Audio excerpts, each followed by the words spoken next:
ఆత్మావలోకన కార్యక్రమానికి స్వాగతం, సుస్వాగతం. Welcome to our channel ఆత్మావలోకనం.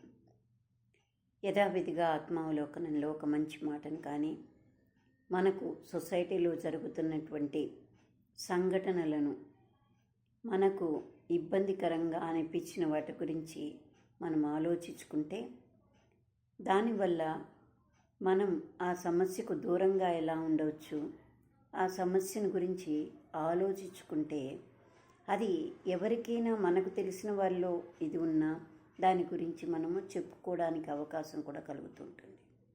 ఇప్పుడు సొసైటీలో ఎక్కువగా న్యూస్లో విపరీతంగా వింటున్నాము రెండు. ఒకటి, సూసైడ్ అటెంప్ట్స్ ఎక్కువగా ఉన్నాయి. రెండవది, ఆహార పదార్థాల కల్తీ. ఈ రెండు చాలా ఎక్కువగా ఉన్నాయి. అంటే అందరికీ సంబంధించిన విషయం ఇది. అసలు ఈరోజు మనం ఎంచుకున్న టాపిక్ డిప్రెషన్ కానీ, నెగిటివిటీ కానీ ఎక్కువగా మనం స్వీకరించడం అంత శ్రేయస్కరమా? అంటే మనలో ఒక దృఢ సంకల్పం కానీ, ఒక బలీయమైన ఆలోచన, మంచి ఆలోచన కానీ ఉంటే ఆ డిప్రెషన్ నుంచి మనము తగ్గించుకొని మన వే ఆఫ్ థింకింగ్ని మార్చుకోగలుగుతాం. అది లేనప్పుడు అది మనల్ని మింగేస్తుంది, అంటే విచక్షణను కోల్పోయేట్టు చేస్తుంది. కాబట్టి దాన్ని మనము ఎలా నిలుపుకోవాలి అనేది ముందు ఆలోచించుకోవాలి. రెండు, నెగిటివిటీ. ప్రతి దాంట్లో నెగిటివిటీ ఆలోచించుకుంటే సర్వైవ్ కాలేం.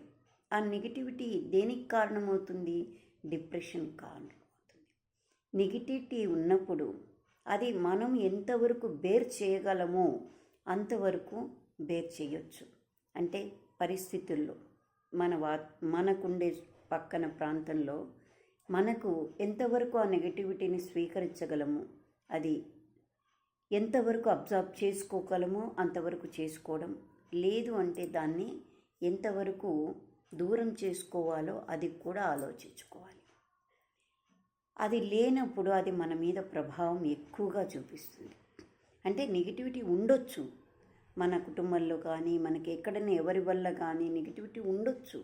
కానీ దాన్ని ఎంతవరకు బేర్ చేయగలమో, బేర్ చేయలేనప్పుడు దానికి సొల్యూషన్ ఏంటి అనేది మనమే ఆలోచించుకోగలగాలి. అప్పుడు మనము పూర్తిగా నెగిటివ్లోకి పోయి మనమే డిప్రెషన్లోకి పోయే ఛాన్సులు ఎక్కువ ఉంటాయి.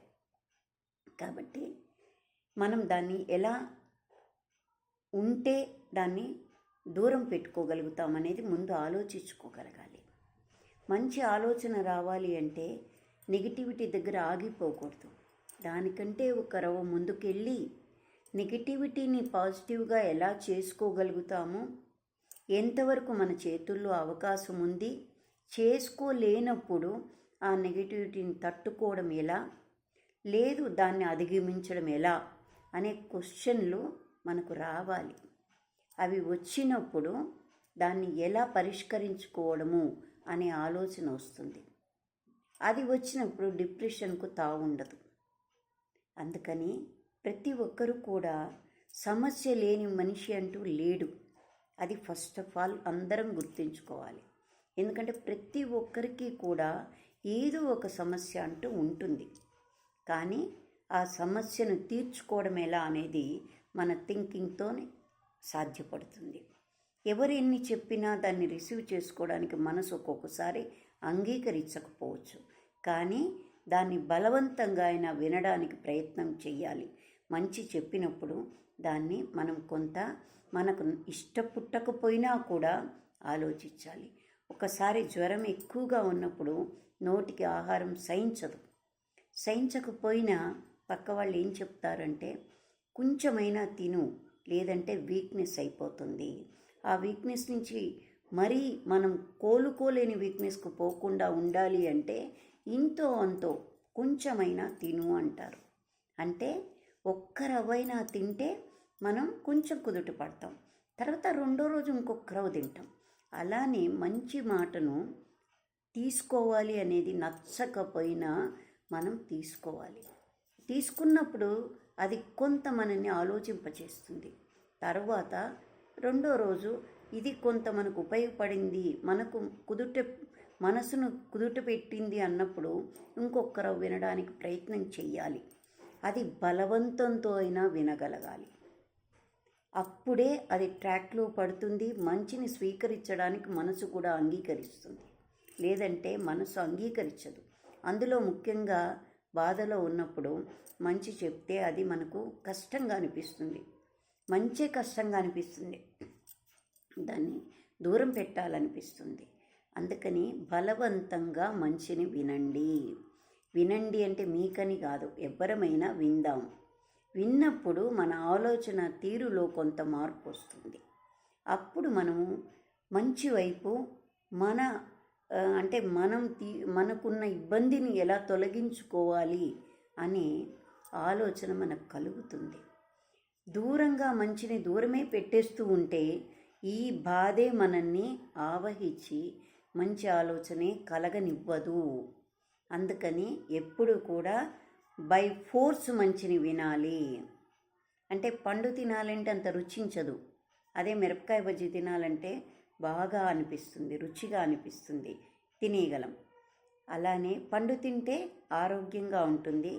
ఆఫ్టర్ అంటే కొన్ని ఏళ్ళ తర్వాత కూడా దాని రెసిస్టెన్స్ మనకు కొంత ఉపయోగపడుతుంది. మిరపకాయ బజ్జీ అలా ఏమి ఇవ్వదు కదా. అలానే ఇది కూడా మంచి మాట అనేది ఒక మంచి ఫలం లాంటిది, మంచి ఆరోగ్యమైన ఆహార పదార్థం లాంటిది.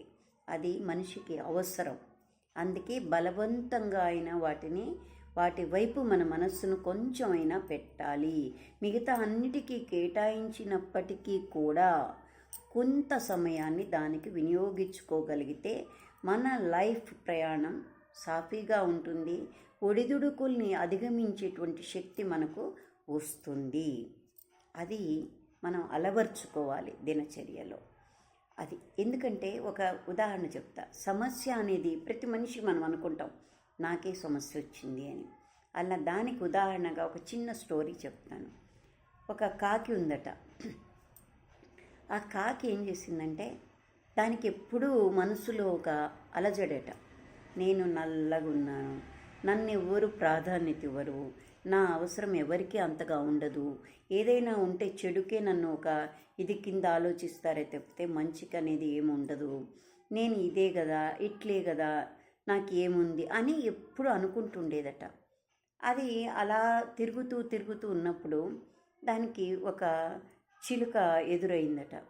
ఆ చిలుకతో అనిందంట, నువ్వైతే ఎంత అందరూ నిన్ను చక్కగా చూస్తారు, నువ్వు చూడ్డానికి కూడా కలర్ఫుల్గా ఉంటావు, నేనేమో నల్లగా, ఎవరికి అంటే నా గొంతు పనికిరాదు, ఎవరికి నేను పనికిరాను, అందుకని ఎవరికి నేను ఇది అంటే ఎవరికి యూజ్ కాను, అందుకని నాకు విరక్తిగా అనిపిస్తుంటుంది అని అనిందట. అప్పుడు రామచిలుక అనిందట, నువ్వు ఎందుకలా అనుకుంటున్నావు, నేను అంతే, నేను చిలకను కదా, నన్ను మా చిలక పలుకులని నాకు 2 నేర్పించి నా చేత పలికించుకుంటూ వింటుంటారు, ఆనందిస్తుంటారు, ఒక పంజరంలో బంధిస్తారు, ఏముంది నాకు మాత్రము ఏమీ లేదు, నువ్వు అలా అనుకుంటున్నావు, నేను అలానే అనుకుంటున్నాను, ఇంకేమన్నా నెమలు అలాంటివి ఏమన్నా ఇంకా బాగుంటాయేమో మరి నాకు తెలియదు, కానీ నేనైతే ఏమీ అంత ఆనందాల్లో ఏం లేను, నేను కూడా నీలాగే అని చెప్పిందట. అంటే నీకు అంతేనా అనుకుంటూ కాకి మళ్ళా ఇది చెప్పింది కదా నెమలి అట్లా అని ఆ నెమలి దగ్గరకు కూడా పోయిందట. నెమలి, నువ్వు ఎంత హాయిగా ఉంటావు కదా, రామచిలుకకు 2 రంగులట, దాన్ని పంజరంలో పెడతారట, దానికి కూడా ఏమంత ఆనందం లేదట, నువ్వైతే చూడు ఎంత ఆనందంగా ఉంటావో, నెమలి నాట్యం అంటారు నిన్ను, పించాల్లో రంగురంగులు ఉంటాయి, నిన్నందరూ ఇష్టపడతారు అని ఆ నెమలితో చెప్పిందట కాకి. అప్పుడు నెమలి అనిందట, అయ్యో నీవు అట్లా అనుకుంటున్నావు, కానీ నా పరిస్థితి నాకే ఉంటుంది. ఇప్పుడు మమ్మల్ని బాగా ఉన్నారని తీసుకుపోయే జూలలోనూ పెడతారు, అంటే అందం కోసమే ఇది చేస్తారు, నెమలికలన్నీ పీకుతుంటారు, ఆ నెమలి పించాలని నాకు ఉంచరు, నా నాట్యాన్ని ఎప్పుడు నాకు ఒక ఇది ఉండదు, అందరి మధ్యలో ఏదో నాట్యం చేసినా అందరూ గుమికూడి చూస్తారు, కానీ బాధిస్తారు. మమ్మల్ని కూడా ఎక్కడ స్వేచ్ఛగా విహరించనివ్వరు. నీలాగా నాకు ఎగిరిపోదాము అంటే అంత ఎత్తుకు ఎగరడానికి నాకు అవకాశం లేదు. నేను వాళ్ళ చేతుల్లో దొరికేట్టే ఉంటాను. అంటే పైకి ఎత్తుగా ఎగరలేను. నీకు పైకి ఎగిరిపోయే అవకాశం ఉంది. నువ్వు అనుకుంటున్నావు, నువ్వు కష్టపడుతున్నావు, నీకే ఎవరు ప్రిఫరెన్స్ ఇవ్వరు, నువ్వు అలా అంటున్నావు. మా బాధలు మాకే తెలుస్తాయి. అంటే సమస్య నీకు, నాకు, ఇంకొకరికి, అందరికీ ఉంది, ఎవరికి లేదు. కానీ ఎవరి పరిధిలో వాళ్ళము, ఎవరికి దేవుడు ఏమి అనుగ్రహించాడో దాని ప్రకారం నడుచుకుంటూ దాంట్లోనే సర్వైవ్ చేసుకుంటుంటాం. ఇంకా ఒక రకంగా చూస్తే నువ్వే స్వేచ్ఛాజీవివి. నీ జోలికి ఎవ్వరూ రారు, నిన్ను బంధించరు. నువ్వు అన్ని చోట్ల ఎగురుతూ ఉంటావు, పైకి ఎగరగలవు, అన్నీ ఉన్నాయి నీకు. కానీ నువ్వు అనుకుంటున్నావు నాకు ఏమీ లేదు, నేను ఇలా ఉన్నాను అని. కానీ మేమనుకుంటున్నాం మాకంటే నువ్వే సురక్షితంగా ఉన్నావని మేమనుకుంటున్నాము అని చెప్పిందంట. అప్పుడు కాకి జ్ఞానోదయం అయిందట. అంతే, ఎవరికి సమస్య లేదు, అందరికీ సమస్య ఉంది. నాది ఒక సమస్య కాదు, నాకు ఒక ప్లస్ ఉంది, వాళ్ళకొక మైనస్ ఉంది, వాళ్ళకొక మైనస్ ఉంది, నాకు ఒక ప్లస్ ఉంది. అలా ఒకరికొకటి ఉంటే ఒకరికొకటి ఉండదు. కాబట్టి అందరము సమానమే. కానీ తీసుకునే విధానము, ఆలోచించే విధానాన్ని బట్టే ఉంటుంది అని నిర్ధారణకు వచ్చి అప్పుడు హ్యాపీగా అనుకుందట. అవును, నేను కావు అన్నాననుకో 10 మంది నా చుట్టూ చేరుతాయి. ఒక్క కాకి చనిపోయినా అన్ని కాకులు అంటే గుంపుగా వచ్చేస్తాయి. అంటే ఆ సేఫ్టీ కూడా నాకుంది కదా. అంటే మంచి వాళ్లకు ఎప్పుడు 10 మంది మంచి వాళ్ళు తోడవుతూ ఉంటారు. అందుకే మనం మంచి మార్గంలోనే నడవాలి, మంచిగానే ఉండాలి. మనకు సమస్య ఉన్నా ఈ మంచి అనేది ఆ సమస్యను కూడా తొలగించి నలుగురు మనని అర్థం చేసుకునే విధంగా మారుస్తుంటుంది. అది మనం అలవర్చుకోవాలి కదా అని ఆ కాకి అప్పుడు గుర్తించిందట. అప్పటి నుంచి కాకి అనుకుందట, లేదు, నేను స్వేచ్ఛాజీవిని, హ్యాపీగా ఉన్నాను. ఏ సమస్య వచ్చినా నేను దాన్ని పట్టించుకోను, నాకు నేనుగా హ్యాపీగా ఉండగలుగుతాను అనుకుందట. అంటే దీంట్లో అర్థం ఏమైందో తెలుసా? సమస్య అందరికీ ఉంటుంది, కానీ ఆలోచించే విధానం వల్ల మనని మనం మలుచుకోగలుగుతాము, మారగలుగుతాం. అందుకే ప్రాణాన్ని ఎవరు తీసుకోకూడదు, ఎవ్వరూ కూడా డిప్రెషన్లోకి ఎక్కువగా వెళ్ళకూడదు. సూసైడ్స్ అనేవి ఆపుకోవాలి. మనకు మనమే అర్థం చేసుకొని ఈ సమస్యను మనం ఎలా దాటాలి అని ఆలోచించాలి. కానీ ఆ సమస్యను మనకు తెచ్చుకొని మనల్ని అభిమానించే వాళ్ళకు కూడా ఆ బాధను పెట్టడం అనేది అంత శ్రేయస్కరం కాదు. ఏ సమస్యకైనా ఒక పరిష్కారం ఉంటుంది అని ముందు దృఢ సంకల్పంతో ఉండగలగాలి. ఎవరు బాధ పెట్టుకోవడం అనేది కొంచెం తగ్గించుకోవాలి. ఇప్పుడు హర్ట్ చేసుకోవడం అనేది ఎక్కువ అవుతోంది. అందుకే ఒకరినొకరు హర్ట్ చేసుకుంటున్నారు. హర్టింగ్స్ ఎందుకు? నీకు నచ్చకపోతే ఒక అడుగు దూరంగా ఉండు, 1 నిమిషం మౌనం వహించు. అంతేకాని హర్ట్ ఎందుకు చెయ్యాలి, ఎందుకు చేసుకుంటున్నాము? ఎవరి కష్టం వాళ్ళే పడుతున్నారు కదా. ఒక కుటుంబంలో ఉన్నా కూడా ఎవరి కష్టం వాళ్ళమే చేసుకుంటేనే ఎవరి పని వాడు చేస్తూనే ఉంటాడు కదా. ఎవ్వరు చేయకుండా అయితే ఉండరు కదా. పనిలో మార్పు ఉంటుంది, కానీ పని లేకుండా ఉండం కదా. మరి ఎందుకు మనం ఇలా ఒకరినొకరు హర్ట్ చేసుకుంటున్నాము? అది ముందు ప్రతి ఒక్కరూ ఆలోచించుకోగలగాలి. అందుకని ఆ దిశగా మనం ప్రయాణం చేయాలి అని నేను భావిస్తున్నాను. ఫ్రెండ్స్, మీరేమంటారు? నిజమే కదా, సొసైటీలో అలాంటి సూసైడ్లు అవసరమా? దేనికైనా ఒక్కరు ఆలోచిస్తే పరిష్కారం దొరుకుతుంది కదా. ఎలా అంటే చావు అనేది ఏదో ఒక రోజు జరుగుతుంది, కానీ మన చేతులతో మనమే చేసుకొని మనం ఇంకొకరిని కూడా బాధించి మనం బాధపడడం అవసరమా? అందుకని డిప్రెషన్లో పోవడం కూడా అవసరమా? ఆ డిప్రెషన్కు దూరంగా ఉండాలి అంటే మంచి ఆలోచనని బలవంతంగా అయినా మంచి మాటను వినడం నేర్చుకోవాలి అనేది నేను చెప్పిన మాటల్లో సారాంశం. Thank you. Like, subscribe.